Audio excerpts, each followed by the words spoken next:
रानू चिड़िया के पति का बहुत पहले एक बीमारी से देहांत हो गया था। रानू चिड़िया के दो बच्चे थे, कूकू और गुड़िया। रानू चिड़िया बहुत मेहनत करती थी ताकि उसके बच्चों को कभी भी उनके बाप की कमी महसूस ना हो। आगे जाकर सर्दी और बढ़ जाएगी, मुझे अभी से बहुत सारा भोजन इकट्ठा कर लेना चाहिए, फिर सर्दी में घर से निकलना मुश्किल होगा। गुड़िया और कूकू भी स्कूल से आ जाते हैं। मम्मा, हमें छुट्टियां हो गई, हमें सर्दियों की छुट्टियां हो गई। हाँ मम्मा, हमें छुट्टियां हो गई, अब हम मौसी के घर जाएंगे ना। अच्छा, मेरे बच्चों को हो गई छुट्टियां, आज मैं अपने बच्चों के लिए केक बनाती हूँ। वाओ, मम्मा ने केक बनाना है। मम्मा, हम अब जाएंगे ना मौसी के घर। गुड़िया मेरी बेटी, ऐसे बिना बुलाए हम उनके घर नहीं जा सकते। मैं आज आपकी मौसी को फ़ोन करूँगी, अगर उन्होंने हमें बुलाया तो हम ज़रूर जाएंगे। मम्मा मम्मा, सर्दी की छुट्टियां हो गई हैं, अब मुझे नानों के घर जाना है। कालू जी, जग्गू को अपनी नानों के घर जाना है और मुझे भी माँ जी से मिलना है। हाँ गौरी, हम सुबह चलेंगे। मैं भी कुछ दिन आराम से रंग बिरंगे खानों के मजे लूटूंगा, बहुत मजा आएगा। कालू, वैसे बहुत ही ज्यादा लालच करते हो तुम। सुबह हो जाती है। रानू चिड़िया के दरवाजे पर दस्तक होती है। रानू चिड़िया दरवाज़ा खोलती है। रानो, कैसी हो? मैं ठीक हूँ गौरी बहन, आप अंदर आ जाएं। गौरी कवि चिड़िया के घर के अंदर चली जाती है। रानो, रानो चिड़िया, क्या तुम मुझे अपना वो मोतियों का हार दे सकती हो? मोतियों का हार? वो मोतियों का हार तो मुझे मानो जी ने दिया था। वो हार मानो जी की आखिरी निशानी है, मैं आपको वो नहीं दे सकती गौरी बहन। रानो, मैं तुम्हारी कितनी अच्छी दोस्त हूँ, मैं उस हार का बहुत ख्याल रखूंगी। मैं अपनी माँ के घर जा रही हूँ, प्लीज दे दो ना। गौरी बहन, आप हार का ख्याल रखिएगा, वो हार मानो जी की आखिरी निशानी है।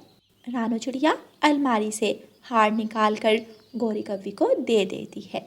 गौरी रानू चिड़िया से हार लेकर अपने घर आ जाती है। मानो जी की आखिरी निशानी है, मानो जी की आखिरी निशानी है, कान पका दिए उस रानो ने मेरे। चलो, मुझे हार तो मिल गया। रानू चिड़िया अपनी बहन को फ़ोन करती है। कैसी हो रानो, मेरी बहन? मैं ठीक हूँ। पारो बहन, आप कैसी हो? मैं तो बहुत बढ़िया हूँ। बच्चों को सर्दियों की छुट्टियाँ हो गई हैं, बच्चे ज़िद कर रहे थे कि मौसी के घर जाना है। रानो, यहाँ तो बहुत सर्दी है, तुम देख लो, छुट्टियाँ हैं तो ले आओ बच्चों को। हाँ पारो बहन, सर्दी तो सच में बहुत ज़्यादा है, और आपके जंगल में तो और ज़्यादा सर्दी होती है। लेकिन रानो, अब तुम ज़रूर आना, मैं इंतज़ार करूँगी तुम्हारा। रानू चिड़िया अपने बच्चों को बताती है। मेरे बच्चों, तैयार हो जाओ, आज शाम हम आपकी मौसी के घर जा रहे हैं। बहुत मज़ा आएगा, मैं जल्दी से अपनी डॉल को तैयार कर लेती हूँ। गौरी, कालू और जग्गू गौरी की माँ वाले जंगल को निकल जाते हैं। शाम के वक्त रानू चिड़िया भी जाने की तैयारी करती है। रानू चिड़िया घर का दरवाज़ा बंद कर रही थी। घर की हालत भी काफ़ी कमज़ोर है, वापस आकर घर की भी मुरम्मत करूँगी। रानू चिड़िया अपनी बहन के जंगल पहुँच जाती है। रानू चिड़िया पारो चिड़िया के दरवाजे पर दस्तक देती है। पारो चिड़िया दरवाज़ा खोलती है। आ गई मेरी बहन, आओ आओ, अंदर आओ। दोनों बहनें गले मिलती हैं। पारो कूकू और गुड़िया से मिलती है। पारो चिड़िया का एक बेटा था राजू। पारो अपने बेटे से बहुत प्यार करती थी, लेकिन राजू बहुत शरारती था। कैसे हो राजू बेटा? मैं तो ठीक हूँ आंटी, आप बताओ मेरे लिए क्या लाई हो आप? राजू बेटा, मैं आपके लिए गाड़ी लाई हूँ। बस ये गाड़ी? मेरी मम्मा तो मुझे पूरा पूरा सेट लेकर देती है। राजू बेटा, आपकी मौसी हमारी तरह अमीर नहीं है और इनका तो पति भी मर गया है। मेरे पापा तो दूर से जंगल काम करते हैं, बहुत पैसे हैं उनके पास। ये सब सुनकर रानू चिड़िया का दिल बहुत दुखता है। अगली सुबह रानू चिड़िया पारो चिड़िया के साथ पारो की दोस्त के घर जाने की तैयारी करती है। गुड़िया बेटी, कुकू का ख्याल रखना, मैं थोड़ी देर में आ जाऊंगी। रानू चिड़िया और पारो चिड़िया चली जाती हैं। गुड़िया अपनी डॉल के साथ खेल रही थी। राजू वहाँ आता है। तुम दोनों क्या कर रहे हो? राजू भैया, हम अपने खिलौनों से खेल रहे हैं, आप भी खेलो हमारे साथ। गुड़िया, मुझे भैया मत बुलाओ, और मैं ये छोटे बच्चों की तरह नहीं खेलता खिलौनों के साथ। क्या मतलब? अगर मेरी बहन तुम्हें भैया ना कहे तो क्या कहे? मेरे साथ ज़्यादा जुबान ना चलाओ। राजू कुकू को मारने लगता है। छोड़ दो, मेरे भाई को छोड़ दो। राजू, मेरे भाई को छोड़ दो। तभी रानो चिड़िया और पारो चिड़िया भी घर आ जाती हैं। कुकू, तुम्हारी इतनी हिम्मत, मेरे राजू को मार रहे हो? पारो कुकू के एक जोरदार थप्पड़ मारती है। ये आप क्या कर रही हैं पारो बहन? राजू मेरे बेटे को मार रहा था, उल्टा आपने मेरे बच्चे को ही मार दिया। अच्छी तरह जानती हूँ रानो मैं तुम्हें। मेरे घर आकर मेरे बच्चे को मार रहा था तुम्हारा बेटा। निकल जाओ मेरे घर से। पारो चिड़िया गुस्से में रानो चिड़िया और उसके बच्चों को घर से निकाल देती है। उस दिन मौसम बहुत ख़राब था। पारो चिड़िया रानो चिड़िया का सामान भी रानो को नहीं देती। तेज़ हवाएं चल रही थीं। मम्मा, मुझ में तो उड़ने की हिम्मत नहीं है। हाँ मम्मा, मेरे पंख में भी बहुत दर्द हो रहा है। मम्मा, मेरी गलती नहीं थी, उस राजू ने पहले मुझे मारना शुरू किया था। मुझे पता है मेरे बच्चों का, मेरे बच्चे कभी कुछ गलत नहीं करेंगे। हाँ मम्मा, वो मुझे भी कह रहा था कि मुझे भैया मत बोलो। रानो चिड़िया अपने बच्चों को लेकर एक पेड़ के नीचे बैठ जाती है। शाम हो गई थी। ये हवाएं तो रुकने का नाम ही नहीं ले रही। मेरे बच्चों को सर्दी लग रही है। रानो चिड़िया अपने दोनों बच्चों को अपने पंखों में छुपा लेती है। सुबह हो जाती है। रानो चिड़िया अपने घर पहुंच जाती है। सारी रात ठंड में गुजारने की वजह से कुकू और गुड़िया बीमार हो जाती हैं। मुझे माफ़ कर दो मेरे बच्चों, मुझे नहीं पता था कि मेरी बहन हमें बुलाकर हमारे साथ इस तरह का बर्ताव करेगी। मम्मा, आप माफ़ी ना मांगे, इसमें आपकी तो कोई गलती नहीं है। ऐसे ही दिन, महीने और साल गुजरते रहे। कुकू और गुड़िया अब बड़े हो गए थे। कुकू को दूसरे जंगल में एक बहुत अच्छी नौकरी मिल गई थी। गुड़िया अभी पढ़ाई कर रही थी। समय कितनी जल्दी बीत जाता है। मेरे बच्चे कितनी जल्दी बड़े हो गए। काश मानो जी भी आज यहाँ हमारे साथ होते। रानो चिड़िया के दरवाजे पर दस्तक होती है। रानो चिड़िया दरवाज़ा खोलती है। बाहर रानो की बहन पारो खड़ी थी। पारो की हालत बहुत बुरी हो गई थी। पारो, ये तुम हो? तुम्हें क्या हो गया? पारो घर के अंदर आ जाती है। रानो, मेरा दुष्ट पति मुझे रोज़ मारता है, और राजू ने अपनी पसंद से शादी कर ली। रानो, मुझे माफ़ कर दो, मुझे माफ़ कर दो। ये सब मेरी गलती है, मुझे माफ़ कर दो। मुझे अपने घर में थोड़ी सी जगह दे दो, मैं तुम्हारे घर की सफाई कर दिया करूँगी। पारो बहन, ये कैसी बातें कर रही हो आप? आप मेरी छोटी बहन हो। आप जब तक चाहो मेरे घर रह सकती हो। फिर पारो चिड़िया रानो चिड़िया के साथ खुशी खुशी रहने लगती है। प्यारे दोस्तों, इस कहानी को लाइक, अपने दोस्तों के साथ शेयर और चैनल को सब्सक्राइब करना बिल्कुल मत भूलना। आपका धन्यवाद। रानो चिड़िया की ऐसी कहानियाँ सुनने के लिए YouTube सर्च बार में रानो चिड़िया की कहानी लिखें या फिर ये बटन दबाकर बोलकर कहें रानो चिड़िया की कहानी। कबूतर अपनी माँ से कहता है, माँ, मैं जंगल में अपना होटल बनाना चाहता हूँ। आइडिया तो बहुत अच्छा है, मगर बेटा इसमें मेहनत बहुत ज्यादा लगेगी। माँ, मैं दिन रात मेहनत करूँगा और एक दिन ज़रूर कामयाब हो जाऊँगा। कबूतर जंगल जाता है और कुछ लकड़ियाँ जमा करता है। कबूतर पूरा दिन कभी इधर जाता तो कभी उधर। वो जंगल जंगल फिरकर सूखी लकड़ियाँ तलाश करता है। आखिर वो लकड़ियों का ढेर लगा लेता है। कबूतर यार, इतनी सारी लकड़ियाँ क्या करने का इरादा है? तोते, मैं जंगल में अपना होटल बनाना चाहता हूँ, उसी की तैयारी कर रहा हूँ। अच्छा अच्छा, ठीक है, मगर इस तरह के जंगलों में होटल कम ही चलते हैं। ये तो शहर वालों के नाटक होते हैं। यहाँ तो सब घर का खाना खाना पसंद करते हैं। हर पक्षी सहूलत चाहता है, फिर वह चाहे शहर का हो या गांव का। हाँ, ये भी ठीक है। चलो फिर मैं चलता हूँ। तोता वहां से चला जाता है। कबूतर लकड़ियां जोड़कर एक जगह रखकर वहां से चला जाता है। गौरी कौवी उड़ते उड़ते वहां आती है। इतनी सारी लकड़ियाँ, मैं यहाँ से ही कुछ लकड़ियाँ ले जाती हूँ। गौरी कौवी वहां से कुछ लकड़ियां उठाकर ले जाती है। गौरी, तुम इतनी जल्दी कैसे आ गई? हाँ कालू जी, मुझे ज्यादा दूर नहीं जाना पड़ा। मुझे लकड़ियाँ रास्ते से ही मिल गई थी, वो भी कटी हुई। गौरी, अगर और लकड़ियाँ हैं तो वो भी उठा लाओ, ये ना हो कोई और ले जाए। हाँ कालू जी, आप ठीक कह रहे हैं। चले, आप ही मेरे साथ चलें। गौरी और कालू दोबारा वहां जाते हैं और कबूतर की जमा की हुई लकड़ियां उठाकर अपने घर ले आते हैं। माँ, आज तो मैं थक गया। सारा दिन लकड़ियाँ काट काट कर मेरे पंख दर्द करने लगे हैं। बेटा, मैंने तुम्हारे लिए दूध गर्म करके रखा है। खाना खाने के बाद दूध पी लेना, तुम्हारी थकन थोड़ी कम हो जाएगी। अगले दिन जब कबूतर वहां जाता है तो वहां एक भी लकड़ी नहीं थी।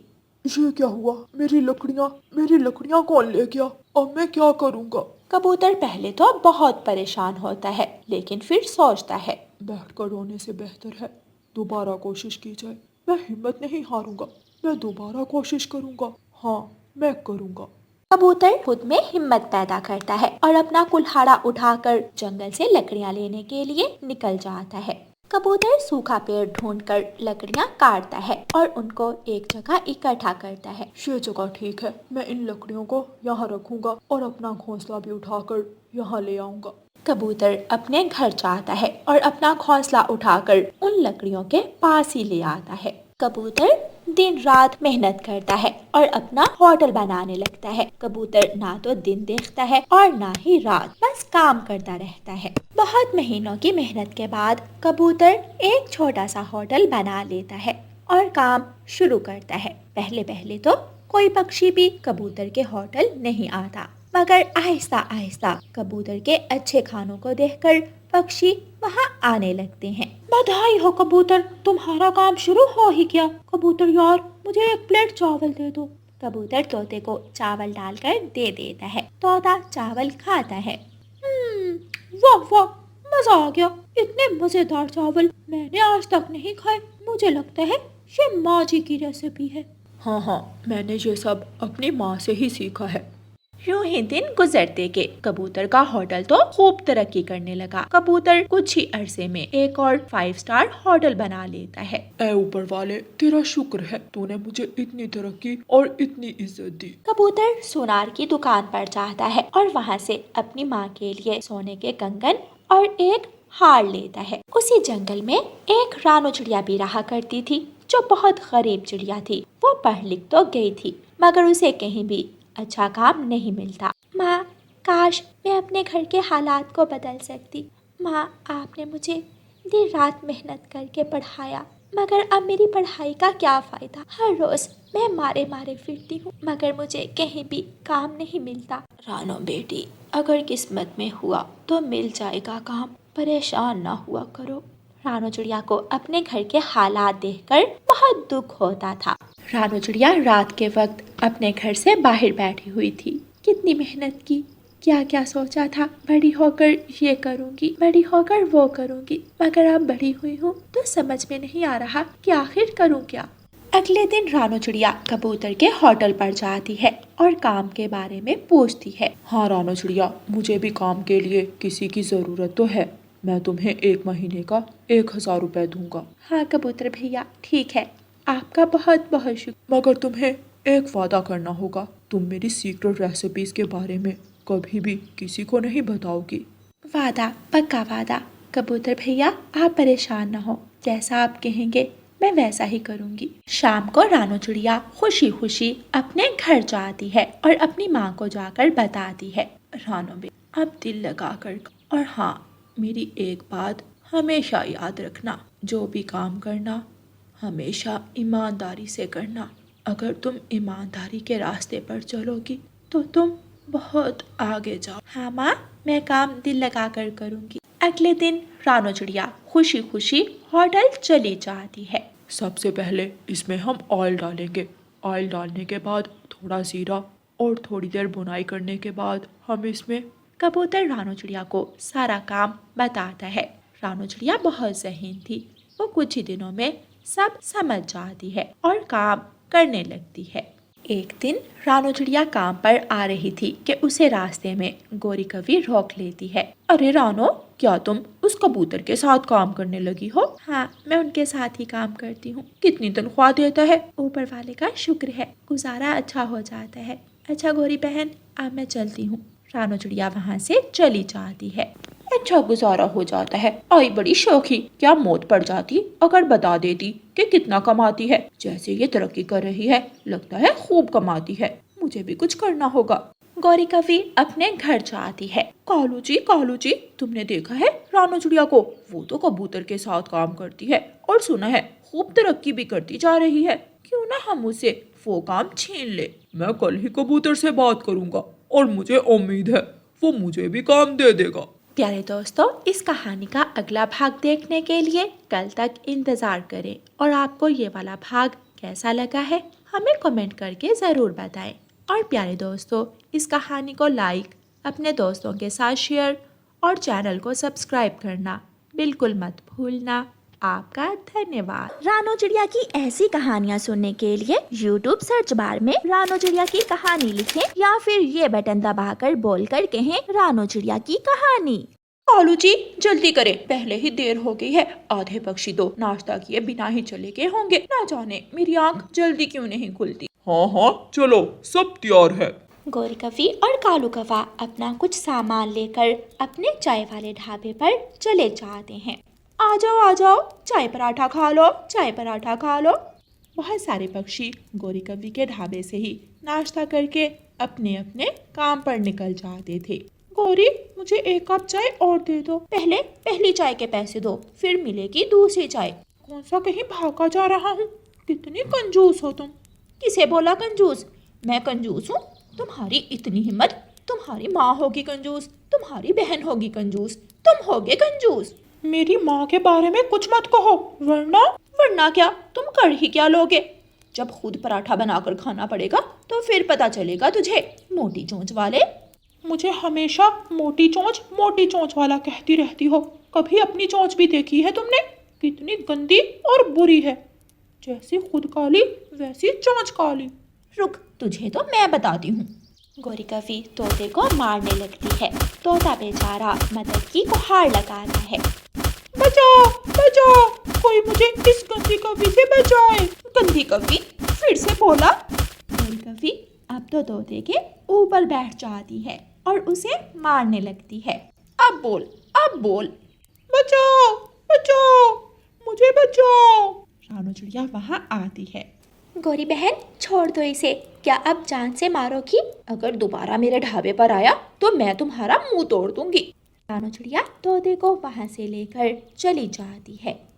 थोड़ी देर बाद कौवों के ढाबे पर कबूतर आता है। गौरी बहन, एक कप चाय दे दो। कालू जी, दूध तो बहुत कम रह गया है, क्यों ना इसमें थोड़ा पानी डाल दे। पहले ही तुमने दूध को पतला किया हुआ है, अब और कितना पानी मिलाओगी?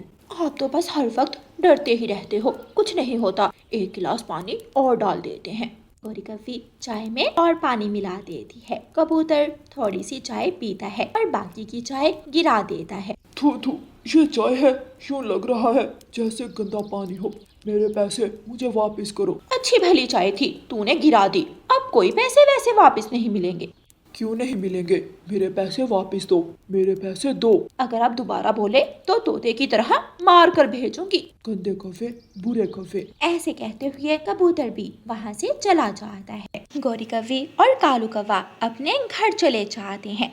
रात हो जाती है। गौरी, सब पक्षियों से तुम लड़ाई करती हो, ये ना हो हमारा धंधा ही बंद हो जाए। मैं कौन सा जानबूझकर लड़ाई करती हूँ? वो पक्षी खुद ही मुझे गुस्सा दिलाते हैं। अब बस करें, आप मेरा मूड खराब मत करें। यूं ही दिन गुजरते गए। गौरी कवि सब पक्षियों से लड़ाई करती और दिन ब दिन चाय भी पतली करती जा रही थी। चिड़िया रानी, तुम भी तो इतना अच्छा पराठा बनाती हो और साथ में चावल भी। तुम ढाबा खोलो ताकि उस गंदी कवि से हमारी जान छूट जाए। कबूतर भैया, क्या मेरा ढाबा चल सकता है? हाँ बिल्कुल चल सकता है। सब पक्षी उस काली कवि से तंग हैं। सब आपके पास ही आएंगे। अच्छा, तो फिर ठीक है। अगले दिन रानो चिड़िया भी गौरी कवि के ढाबे के साथ ही अपना ढाबा खोल लेती है। आइए आइए, चाय पराठा खाइए, चाय पराठा खाइए। आज सब पक्षी रानो चिड़िया के ढाबे पर ही जा रहे थे। गौरी कवि भी अपने ढाबे पर पहुंच जाती है। ये क्या, इस छोटी चिड़िया की इतनी हिम्मत, मेरे ही ढाबे के सामने ढाबा बना लिया है। गौरी उड़ती हुई रानो चिड़िया के पास जाती है। तुम यहाँ ढाबा नहीं खोल सकती। क्यों भाई, ये जंगल सबका है और मैं तो यही काम करूँगी, तुम भी करो। गौरी कवि अपने ढाबे पर जाकर बैठ जाती है, मगर आज कोई भी पक्षी गौरी कवि के ढाबे पर नहीं जाता। गौरी कवि बैठी रानो चिड़िया के ढाबे की तरफ देख रही थी। आ जाओ सब आ जाओ। बहुत स्वादिष्ट पराठा है और चाय तो लाजवाब है। आ जाओ सब आओ। मजेदार पराठा खाओ, चाय पियो और सर का दर्द भगाओ। दिल तो कर रहा है इस मोटी चोंच वाले तोते की एक बार फिर से धुलाई करूं। कैसे मजे ले लेकर बोल रहा है। यूं ही शाम हो जाती है। गौरी कवि अपनी सारी चीजें लेकर वापस घर चली जाती है। ये क्या, आज कुछ भी नहीं बिका क्या? चाय भी वैसे ही है। नहीं, आज उस रानो चिड़िया ने भी हमारे ढाबे के सामने ढाबा खोल लिया है। अब हमारे ढाबे पर कोई भी पक्षी नहीं आता। गौरी, इसलिए मैं तुम्हें कहता था कि पक्षियों से लड़ाई ना किया करो। तुम फिक्र ना करो, मैं भी कोई ना कोई जुगाड़ लगा ही लूंगी। कल मैं चिड़िया से आधे दामों पराठा बेचूंगी। देखना, फिर सारे पक्षी मेरे पास ही आएंगे। फिर अगले दिन गौरी कवि 100 रुपए का पराठा 50 का बेचने लगती है। तोता गौरी कवि के पास जाता है।